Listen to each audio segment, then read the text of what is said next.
ini lagi viral orang beli, kita ikutan beli. Pak, sebelum mereka tanya, saya mau tanya dulu nih Pak. Ya, tadi kan Bapak bilang, jangan bermain jangka pendek, jangan bermain trading. Tapi kan ada orang juga berprinsip bahwa investasi saham itu long term juga ada short term. Seperti itu gimana Pak? Kalau untuk pendapat Pak Aloh sendiri? Kalau kita trading short term, kita dapat uang receh. Uang receh Pak, ya. Yang kaya sekuritas kita. Tapi kalau kita beli dan simpan, kita beli Mercy harga baja, kita simpan sampai kita menunggu sampai dia balik ke Mercy, kita akan dapat uang besar. Kita akan dapat uang besar. Saya nggak mau uang receh, saya mau aja dapat uang besar. Demikian Pak. Oke, Tinggal pilih sangat luar uang biasa. receh atau uang besar Pak. Ya, sangat luar biasa. Oke, saya buka aja floor pertanyaan juga untuk teman-teman di ruangan ini. Kalau ada yang bertanya, siapa silakan angkat tangan. 1, 2, baru 2 ya. Kalau boleh silakan berdiri Pak, mungkin langsung. Bisa dikasihkan mic-nya? Kalau Ya, ada mic-nya di sana biar bisa didengar. Silakan. Oke, Ya. ada 3 orang berarti. Selamat malam Pak Loh. Ya, malam. saya dengan Andi. Iya. Saya pribadi sih saya bukan mau bertanya yang gimana, tapi saya sangat berterima kasih sama Pak Loh Keng Hong. Iya. Saya mengikuti Pak Loh dari tahun 2018 pas baru mencuat namanya. Itu saya sampai video Pak Loh, saya sampai ulang-ulang terus. Saya semua Pak Loh ada di media, saya terus ikuti. Kata-katanya juga saya ulang terus. Sampai saya mencari cara gimana Pak Loh bisa beli Indi di 100 dan bisa jual di 4.500. Dan saya sangat berterima kasih dalam waktu kurang lebih 2 tahun dari semua petunjuk yang Pak Loh berikan, saya dapat bisa mengikuti yang Pak Loh dapatkan di saham. Itu yang sangat saya syukuri sampai sekarang saya bisa hidup dari dividen. Dan ya pas krisis kemarin saya beli ITMG, rata-rata saya kemarin di 8.000 walaupun di sampai 5.000 ya, sekarang di 40.000 lebih kan ya. Iya. Kemarin bagi dividen 4.000 Pak. Iya dapat saya dapat. Saya tahan, saya nggak lepas. Itu Tetap wonderful company Pak. Wonderful company, betul sekali Pak Loh. Itu saya betul-betul sangat bersyukur sekali dengan semua media yang dan Pak Loh sendiri yang membagikan. Satu pertanyaan saya mungkin, apakah saya boleh dapat nomor Pak Loh untuk saya masih banyak yang pertanyaan, tapi saya gimana cara nanyakannya gitu. Gitu Pak Loh. Itu pribadi nanti. Setelah sesi selesai bisa tanya. Terima Tapi kasih. kalau saya tadi bilang Pak Loh, Pak kalau terima pegawai saya mau jadi pegawai deh Pak gitu kan. Betul, iya sama. Saya juga mau Pak Loh. Masalahnya nggak kuat bayar gaji Pak Yungki. Saya nggak perlu dibayar Pak Loh, saya ngikutin aja. Rela saya. Presiden direktur. Oke, terima kasih atas Oke, terima pertanyaan kasih. dan kesaksiannya. Terima kasih, luar biasa. Oke, yang next tadi Next, ada di tadi sebelah, di depan dulu. Nanti kita ke sebelah kanan setelah ini.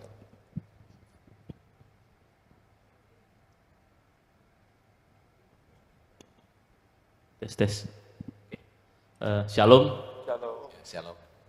Terima kasih ya Pak buat sharingnya. Ya tadi memang agak sedikit telat saya karena ternyata di depan ada kecelakaan jadi macet luar biasa. Oke. Saya ingin bertanya Pak ya. Yang pertama terkait ketika misalnya kita sudah menginvestasikan ya, dana kita untuk saham dan ternyata memang bisa dibilang salah ya, wrong decision ya.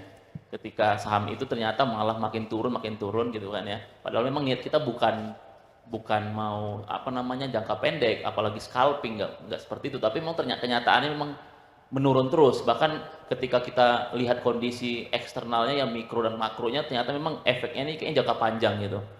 Kira-kira keputusan apa yang paling tepat kita lakukan dan kapan kita mengambil keputusan itu Pak? Itu yang pertama. Apakah kita langsung ambil keputusan atau kita menunggu terus nih? Menunggu terus sampai bertahun-tahun walaupun ketidakpastian itu sepertinya akan terus datang, akan bahkan makin parah seperti itu. Itu yang pertama Pak. Terus yang kedua, ini agak pertanyaan sedikit aja Pak, pengen tahu aja gambaran Bapak. Ketika misalnya Bapak mau beli saham gitu, pernah nggak sih Bapak, maksudnya ada nggak kepikiran misalnya harus berdoa dulu, ya mungkin di pagi hari atau malam hari atau siang hari, ya pengen tahu aja Pak. Terima kasih Pak. Baik, terima kasih.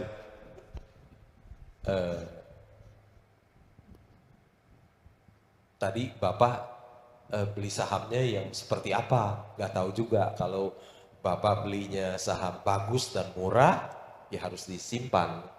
Tapi kalau Bapak belinya saham yang jelek dan mahal, makin disimpan, makin gawat tuh. Kalau saham perusahaan yang Bapak beli itu perusahaan yang jelek dan valuasinya mahal, makin disimpan, makin gawat. Ya. Kalau kita beli dan simpan harus memenuhi kriteria perusahaan yang bagus dan murah. Ya. Kalau dilihat ada perusahaan yang lebih bagus dan lebih murah dari itu, Bapak boleh tukar, ya.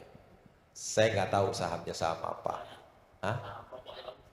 Oh, Gudang Garam ya. Oh, Gudang Garam masih ada harapan, Kalau Gudang Garam ya, kalau yang lain saya nggak tahu. Kalau saham Gudang Garam masih ada harapan. Dia dari 100.000 sekarang 20.000, ya. Masih ada harapan. Kalau saham itu boleh ditunggu, siapa tahu bisa balik. Soalnya itu juga wonderful company juga, sekarang lagi kesulitan karena terus royalti dinaikin, pajaknya dinaikin terus setengah mati ya. Tapi itu sebelumnya memang itu wonderful company juga. Kalau sahamnya itu saya rasa lebih baik disimpan aja. Siapa tahu dia balik satu hari ya, karena dari 100.000 sekarang tinggal 20.000, kecuali perusahaan jelek yang valuasinya mahal, celaka. Kalau itu memang perusahaan bagus yang sekarang lagi kesulitan.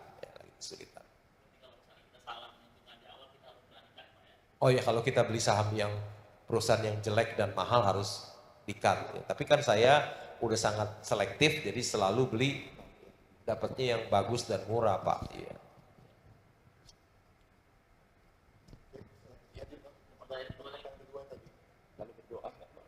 Ya, pasti Pak. Ya. Pasti. Sebelum doa kan baca annual report dulu Pak, laporan keuangan. Jadi baca Alkitab nanti ya Pak ya, belakangan ya Pak ya. Oke, kalau gitu tadi ada, kalau nggak salah di sebelah, ada satu lagi Pak, di floor. Tadi Silakan. kalau nggak salah di sebelah sana ya, ada yang angkat tangan lagi? Tidak ada? Oke, silakan Pak, nggak apa-apa. Jadi ini agak silau, jadi susah lihat orangnya. Ya, shalom. Oh iya. Dari wah, ilmunya jarang-jarang kita dapat. hatur nuhun Pak. Ada mic ya Pak, silakan. Maaf ya, terlalu bersemangat. Pak, belakangan ini kita dengar ada orang ngajarin nih open sama dengan low. Pak. Apa? Open sama dengan low. Apa tuh nggak Yang ngerti saya? Pak Fir, apa tuh Fir itu, yang pemain saham itu. Oh, Itu apa Pak Fir siapa namanya? Dia ngajarin Pak, seperti ya memang trading setengah hari katanya. Pokoknya cuan sedikit ambil, cuan sedikit ambil. Kan berbeda sekali bertolak belakang dengan Pak Lo ya. Tapi kelihatannya seperti itu, saya jadi dengar-dengar bingung-bingung, pernah nyobain ikut, katanya beli satu seperti tadi ada itu tulisan. Lama-lama keder juga Pak. Cuannya nggak dapet, pusingnya iya gitu. Tapi akhirnya ya pelan-pelan saya buka berapa perusahaan yang saya lihat. Nah, yang saya yang paling fatal itu saya nggak ngerti bagaimana baca annual report Pak. Nah itu mungkin yang harus ditambahin lagi nanti ke depan. Pertanyaan saya, Pak, kalau main seperti yang diajarin Pak Fir itu, open sama dengan low itu berguna atau enggak Pak ke depannya?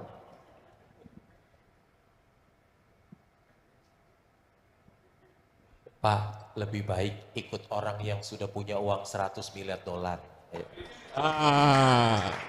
Benar itu.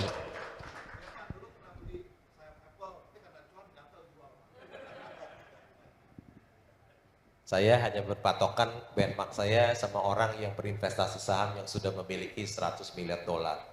Ya. Nggak mau ikut yang lain. Saya.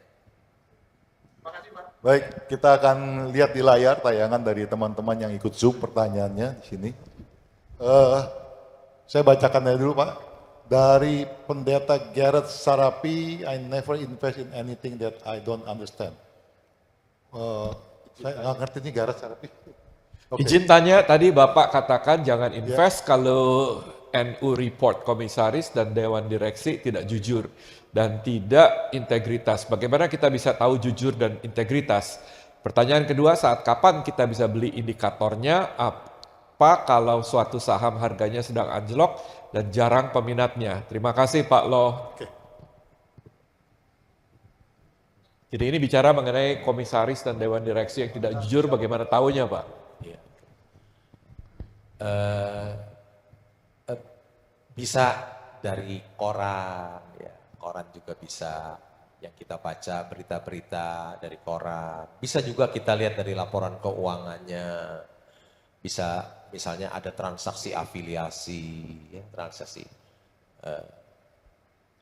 Biasanya kalau transaksi afiliasi itu merugikan pemegang saham minoritas. Ya. Di laporan keuangan banyak transaksi afiliasi tidak. Sebetulnya banyak caranya. Yang pertama, pesaingnya pasti tahu. Pesaing dari perusahaan itu pasti tahu. Pesaing dia itu siapa sebetulnya. Kedua, suppliernya juga tahu perusahaan itu seperti apa. Ketiga, karyawannya pun mungkin tahu bosnya seperti apa. Jadi banyak sih caranya, tapi saya biasanya suka lihat dari transaksi afiliasi. Kalau ada transaksi afiliasi di satu perusahaan, saya biasanya nggak mau beli lagi. Ya. Saya nggak mau beli lagi. Dan kelihatan juga kalau perusahaan harusnya bisnis ini labanya besar, dia punya kecil, kelihatan itu. Biasanya kalau perusahaan yang dikendalikan oleh orang yang tidak jujur, biasanya labanya kecil. Ya. Kalau labanya besar, ya udah sepertinya perusahaan ini pasti bagus. Jadi banyak hal yang banyak cara bisa kita tahu perusahaan tersebut. Ya. Demikian Pak. Oke Pak, jadi tadi kalau jawabannya itu harus rajin baca, cari informasi ya Pak, supaya kita bisa tahu gitu kan ya. Oke, pertanyaan yang kedua saya bacakan juga, tolong ditayangkan. Kebalikan yang pertama. Yang kebalikan yang pertama, belum selesai tadi. Ya. Oke, ada yang kedua itu kan, saat kapan kita bisa beli indikatornya apa kalau sesuatu saham harganya sedang anjlok dan jarang peminatnya. Ketika sebuah harga saham anjlok juga bisa masih mahal, Ya. Ada satu perusahaan harga sahamnya sudah turun 90%, saya tetap tidak beli, ya, karena valuasinya masih mahal. Jadi kembali lagi kita harus tahu berapa sih labanya, berapa price earning ratio-nya, berapa nilai buku per sahamnya, berapa price to book-nya berapa, ya. Berapa price earning ratio-nya. Jadi kita meskipun harga saham pada saat ini harga saham itu udah turun 90%, saya tetap tidak beli karena valuasinya tetap mahal. In terms of price earning ratio dan price to book, saya tetap nggak beli. Ya. Jadi lihat-lihat juga harga saham anjlok, kita lihat valuasinya kalau tetap mahal, ya tetap nggak beli. Demikian Pak. Ya. Jadi ceritanya kan don't buy anything that you don't understand. Iya, never. Oke, kita masuk dalam pertanyaan yang kedua dari teman-teman yang ada di ruang Zoom. Dari Are Adianta. Bagaimana kita bisa mengetahui perusahaan yang bisa turn around? Apa yang kita lihat di laporan keuangan? Biasanya yang bisa turn around itu gampang, itu biasanya tambang batu bara, komoditas biasanya. Seperti saya membeli Indika Energy harga 100 ketika harga batu bara turun ke $50 per ton.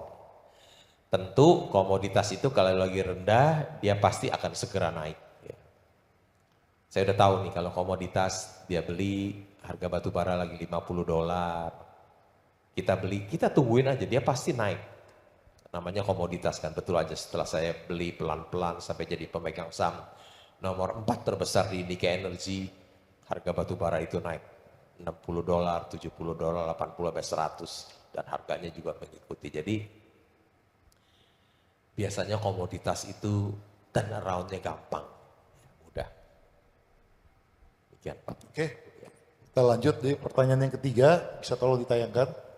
Dari Budi Wijaya, cara hitung harga wajar gimana Pak? Pakai metode tersederhana aja. Tadi saya bilang, belilah saham-saham yang price earning ratio-nya yang rendah. Ya maksimum 5 kali gitu ya. Tambang-tambang batu bara banyak loh yang PI-nya 2 kali, 3 kali sekarang. Atau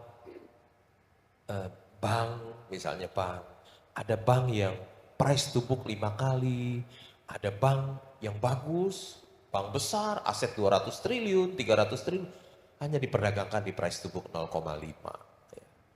Jadi belilah dari price earning ratio yang rendah, dari price to book yang rendah. Ya. Ada bank yang price to book 5 kali, ada yang bank yang aset 200 triliun juga price to book hanya 0,5. Ya udah kita beli yang 0,5 aja. Banknya bagus lagi ya, Bank Singapura. Ada pesan sponsor nih Pak. Terus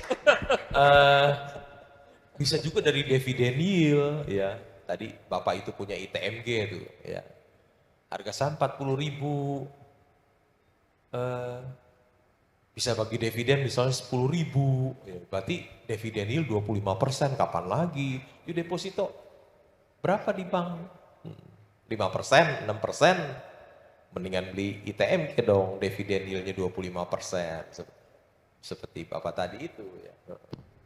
Jadi sederhana aja lah melakukan valuasi pakai price earning ratio, pakai price to book, pakai dividen yield ya.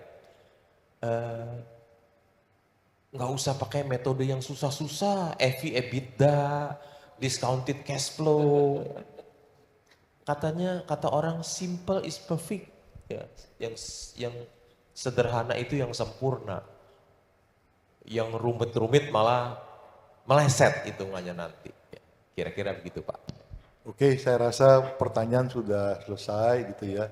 Pak, mungkin satu tips juga Pak. Ya. Ini kan banyak juga teman-teman yang masih di marketplace, kemudian kan masih bekerja. Tidak banyak uang juga Pak, tapi pengen mulai investasi saham. Saran Bapak gimana? Karena kan dia mesti sisihkan uangnya tuh untuk gajinya tuh untuk dia hidup, untuk dia makan dan lain-lain. Tapi bagaimana cara bijaksana nih Pak sebagai investor mula-mula untuk mereka masuk ke dalam pasar modal, investasi di pasar modal. Kan saya dulunya juga itu Pak, klerek Pak, pegawai tata usaha di bank yang gaji kecil. Nggak seperti Bapak nih, prestir gajinya selangit. Jadi ya tentu saja harus hidup sederhana, hemat dan sederhana. Sehingga ada sisa uang untuk dibelikan saham. Ya harus hidup hemat dan sederhana. Uang yang diinvestasikan itu harus sudah disisihkan ya Pak, bukan sesuatu yang mengganggu kehidupan dia kan Pak gitu ya. Oh Pak? jangan. Oke. Jadi karena kan tadi Bapak bilang Apple Warren Buffett untung 1,7 triliun, orang lihatnya untung 1.700 triliun. Iya, Orang lihat, nganggur, orang Pak. kan lihat ujungnya aja Pak. Iya. Tapi prosesnya berapa lama dia simpen saham itu kan mereka nggak tahu gitu. Jadi memang mungkin kalau bisa ditambahkan mungkin ya, teman-teman jangan ikut-ikutan arus, tapi belajar mengerti dan sisihkan step by step gitu ya Pak ya, kira-kira gitu ya. Sedikit Oke, demi sedikit. saya rasa ini bisa menjadi berkat bagi teman-teman. Oh ada pertanyaan lagi Pak, teman dari bank juga nih Pak satu ini. Oke silakan, kalau nggak ada mic langsung aja kita bisa dengar.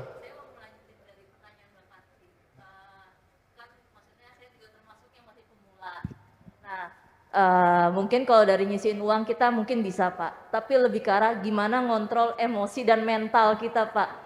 Yang kalau banyakan dari ada beberapa misalnya kayak saya better ya udah kita nyari pekerjaan tambahan supaya untuk menambah pundi-pundi gitu dibandingkan kita investasi gitu sih Pak. Jadi mental ngontrol, maksudnya saya pernah di posisi di mana ketika saat teduh kepikiran, aduh saham saya naik ya, saham naik nggak? Meskipun sahamnya bagus ya Pak, maksudnya blue chip ya, tapi perasaan itu kan pasti ada. Nah, saya mau tanya sih, mau minta sharing dari Bapak, bagaimana ketika pertama kali Bapak investasi, bagaimana cara ngontrol emosi, mentalnya, pola pikirnya tuh bagaimana untuk supaya kita berani melanjutkan investasi, seperti itu sih Pak.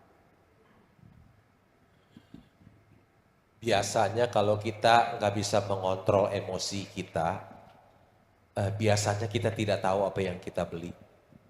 Sehingga kita nggak bisa mengontrol emosi kita tidak tahu saham apa itu yang kita beli. Tapi kalau kita tahu apa yang kita beli, kita tahu ini saham, saham perusahaan yang bagus dan murah, kita tahu setelah kita membaca annual report, tentu kita tenang aja, kita tenang, nggak mungkin emosi kita jadi terganggu, kita tenang saja karena kita tahu apa yang kita beli ini Mercy yang kita beli di harga bajai. Ya. Kenapa kita nggak bisa mengontrol emosi kita? Karena kita tidak tahu apa yang kita beli. Kita beli kucing dalam karung. Mau supaya tenang, jangan pernah membeli saham sebelum membaca annual report. Jangan pernah membeli saham suatu perusahaan sebelum membaca annual report. Supaya hati ini tenang, karena kita tahu apa yang kita beli. Demikian jawaban saya. Oke, saya rasa kita bisa conclude ya Pak acara Ya. talk show hari ini ya. Saya kira demikian ya. Ada satu hal juga yang mungkin saya ingin tambahkan. Saya bertemu dengan Pak Lo dan kemudian pada waktu itu dia berkata begini, dia akan pergi ke BEJ. Saya bertanya, Pak, sudah ada kendaraan? Dia bilang kendaraan saya banyak kok. Kendaraan saya Grab. Jadi beliau ini kemana-mana itu ya memang pakai Grab gitu.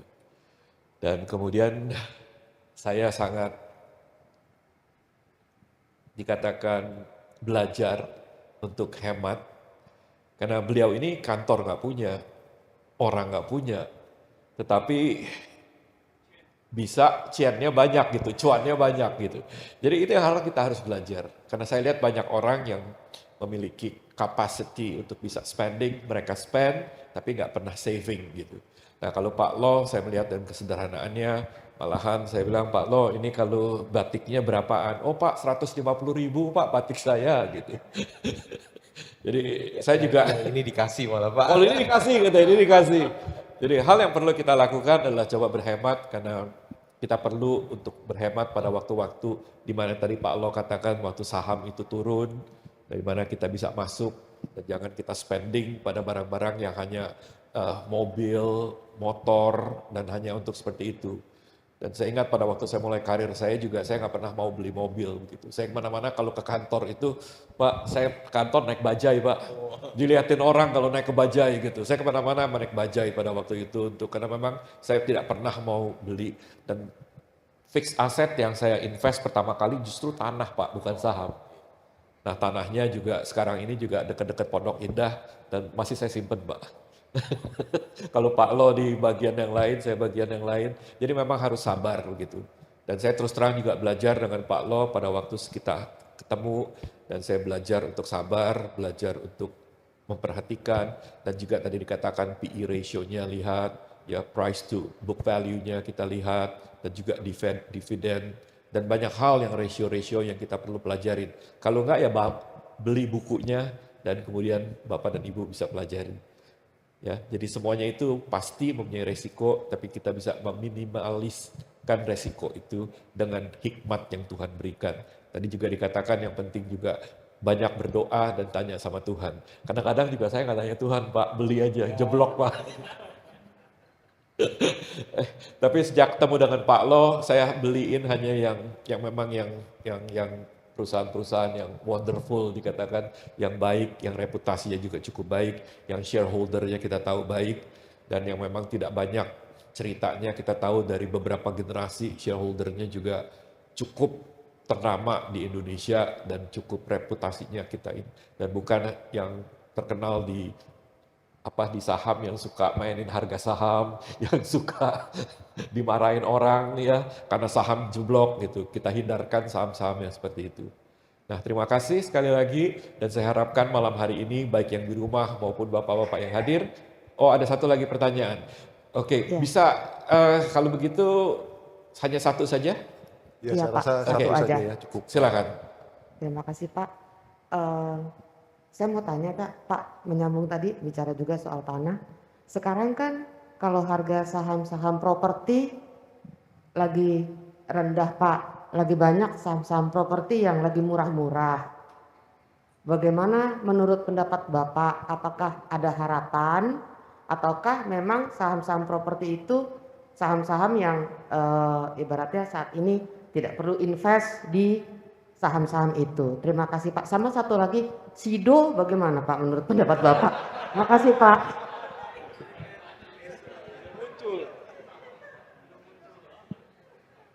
Saham-saham properti memang sekarang lagi susah ya, harganya valuasinya murah-murah. Kalau kita beli boleh ya, tapi tentu harus menunggu ya, karena satu hari properti itu juga bisa booming. Kalau booming harga sahamnya akan naik ya, akan naik. Jadi beli untuk tunggu cukup lama ya, mungkin cukup lama sampai dia booming kembali. Saya pun punya saham properti ya. Hah? Saya juga punya saham properti. Harganya murah lagi sekarang. Lagi murah. Murah sekali. Jadi kalau mau Saya- tanya Pak Lo, nanti Pak Lo jangan dikasih pulang ya, tanya langsung ya harga sahamnya berapa. Saya juga pemegang saham terbesar nomor 2 di pengembang yang sudah berusia 50 tahun. Pemegang saham nomor 2 ya. Punya, tapi naiknya kapan nggak tahu. Kita tidak menyebut nama. Ini sudah Nanti 50 salah. tahun, BSD kan belum 50 tahun. Belum 50 tahun, Pak. Baik, saya Saya kira mengenai Sido ya, bagi saya Sido muncul itu perusahaan yang sangat bagus, cuannya gede ya, cuannya gede. Tapi dia tidak murah. Tapi itu perusahaan bagus yang valuasinya tapi tidak murah. Ya. Kira-kira gitu jawaban saya. baik, kita tutup. Mari kita bangkit berdiri. Nah, kita berikan tepuk tangan untuk Pak Lo. Kita ucapkan terima kasih Pak Lo, luar biasa malam hari ini. Mari saya akan tutup dengan doa. Tuhan, terima kasih untuk malam hari ini yang luar biasa. Ajar kami memiliki hikmat karena Engkau memberikan pada kami Tuhan akal budi untuk kami gunakan. Tuhan, berkati setiap daripada anak-anak-Mu yang menyaksikan acara ini Tuhan. Biarlah mereka boleh berinvestasi dengan hikmat yang Tuhan berikan dan mereka boleh berhati-hati karena Tuhan prudence dan kehati-hatian diperlukan. Kami tidak bermain saham, tetapi kami melihat peluang yang ada dan kami tidak Tuhan ingin memanfaatkan situasi, tetapi kami ingin agar Tuhan yang tetap menjadi source, menjadi sumber kami dan kami menggunakan apa yang kami miliki untuk kami memiliki hikmat dalam berinvestasi. Tuhan, terima kasih malam hari ini, berkati anak-anak-Mu, biarlah mereka pulang dengan damai sejahtera, dengan sukacita. Di dalam nama Tuhan Yesus kami berdoa. Kita sama-sama katakan amin. Saudara, selamat malam. Terima kasih untuk datang pada malam hari ini. Kalau